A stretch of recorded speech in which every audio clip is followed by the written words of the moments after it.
It might be the single most important scene in the entire Spider-Verse trilogy. Our Miles Morales, trapped on Earth 42, finally comes face to face with the other Miles, the one who became the Prowler. Thanks to a leak, we have now heard the whole conversation, so today we are breaking it down line for line.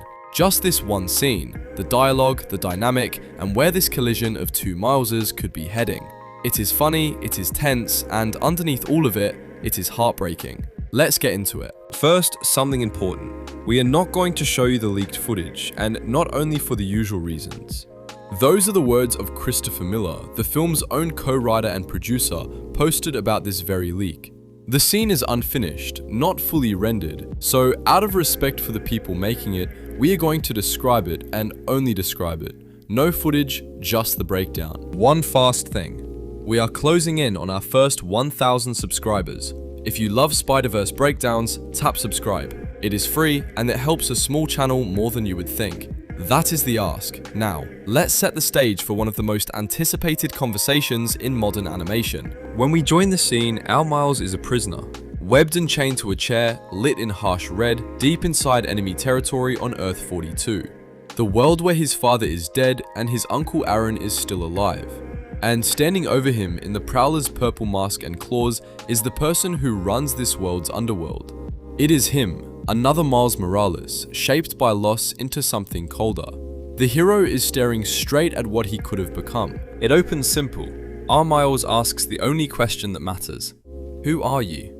And the answer lands like a punch to the gut. I'm Miles Morales, but you can call me the Prowler. In 2 lines, the whole tragedy is on the table. Same name, same face, same kid. But this one introduces himself as the villain. The film does not explain it. It just lets that impossible sentence hang there and hurt. Miles tries to take control. You have to let me go. And the Prowler shuts it down instantly. Why would I do that? Then flips it right back around. So tell me, who are you? This is the Prowler's turf and he knows it. He is curious, not scared. He wants answers before he gives anything away. From the very first exchange, our Miles is not the one in control, and that discomfort drives the whole scene. Then comes the first laugh. Miles says his name, and the Prowler mocks how he says it. Morales? You can't even say it right. You gotta roll the R. It is a joke, but a sharp one. 2 versions of the same Afro-Latino kid arguing over their own name. It is playful, it is disarming, and it is doing what these films always do, using humor to sneak up on something painful. The Prowler keeps needling him, roasting the whole look. Why are you wearing my jacket over that messed up suit? Are you bleeding from your armpits? That armpit line is about the red webbing on Miles's spider suit, and it is genuinely funny. But notice the move. The Prowler deflects every serious moment with a joke, the exact same defense our Miles uses. 2 kids hiding the same fear behind the same humor. Then the mask slips, just for a second. Miles, exhausted, says, I just want to go home. And the Prowler asks the question at the heart of the whole scene. Why do you look like me? Why are you so different? That is the thesis of the trilogy in 1 line. 2 identical boys, 1 small difference in their lives, and completely different men. The Prowler is not only taunting, part of him needs to understand how the same starting point led somewhere this far apart. Miles finally says why he is so desperate. My dad is going to die in 2 days. The Prowler, thrown, asks, how could you possibly know that? And Miles gives the answer that haunts these movies. It is called a canon event, and here is the gut punch the Prowler does not catch. On this Earth, that canon event already happened. This world's Jefferson Davis is the one who died. That loss is what made this Miles the Prowler.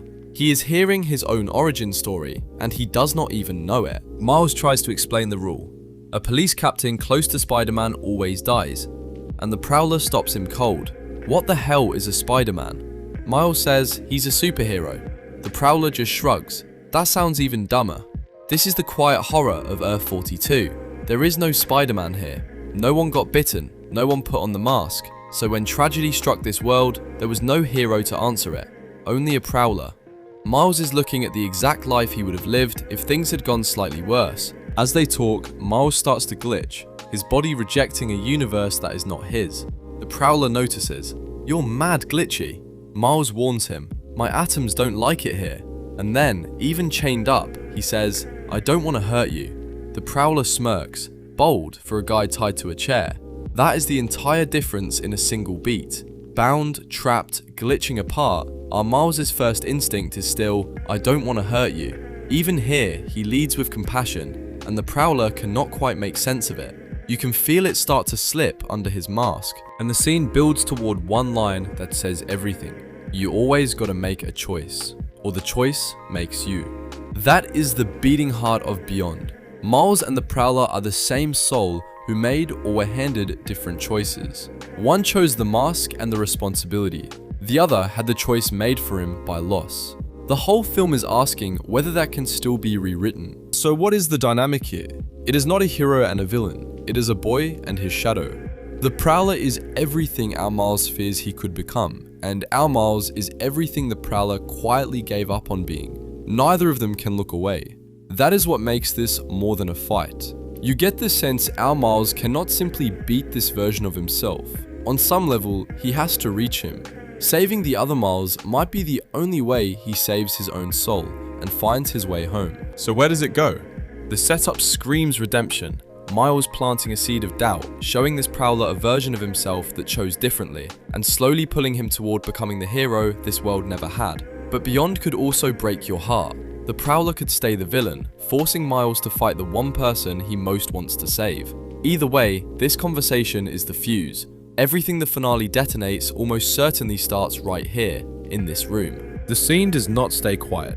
It gets interrupted by a familiar voice. "He's our friend, we want him back." Gwen's rescue team crashes in, Spider-Ham and all, and the standoff erupts into the chaos these films are famous for. The action is spectacular, but make no mistake, the two Mileses talking is the scene. Everything else is just the world reacting to the collision we all came to see.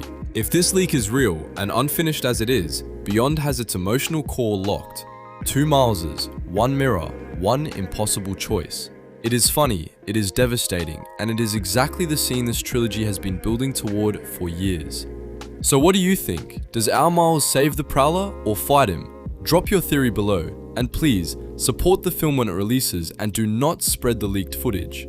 If you want the full breakdown when the real thing drops, subscribe and help us hit that first 1,000. See you next time.